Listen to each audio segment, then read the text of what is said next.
Ce qu'il faut faire dans le contexte de famille divisée. Quelle est la solution de Dieu à la division, au conflit dans la famille? Apprendre à restaurer la communication et l'humilité. Deux choses peuvent ramener une famille divisée ensemble. Deux choses très importantes.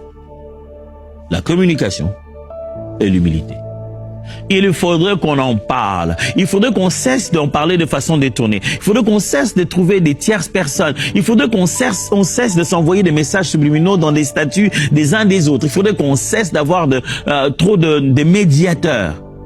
Il faudrait qu'on en parle. Non, pasteur, tu sais pas de quoi tu parles. Moi, si je suis devant lui, j'en parle, je sais pas ce que je veux faire. Oui, viens, explose-toi. C'est le seul moyen de retrouver la solution. D'en parler sincèrement. Non, pasteur, j'aurais pas le courage, je risque de pleurer. Pleurons ensemble alors. Pasteur, tu sais pas ce qu'il m'a fait.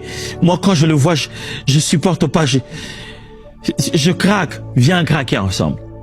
On va vivre ce temps de douleur. On va pleurer comme des enfants. Mais on sortira de la guérie. Il y a une famille qui doit se mettre ensemble. Oui. Tu es le frère, tu es la sœur, tu es le bien-aimé, tu es le père, tu es la mère, tu es celui qui connaît Jésus dans la famille. Remets tout le monde ensemble. Il y a des gens qui doivent se parler encore. N'aie pas peur de pleurer. N'aie pas peur que quelqu'un crie. N'aie pas peur de frapper à la table. Mais en quittant cet endroit, les sentiments ont été exprimés. Genèse 33, 4. Ésaü courut à sa rencontre.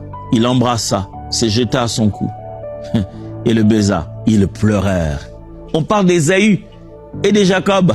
Jacob a volé la bénédiction de son frère, mais après des années, ils se voient. Même quand Jacob avait peur qu'il y ait quelque chose de grave. Le voilà, ils pleurent ensemble. Il y a une famille qui doit pleurer ensemble.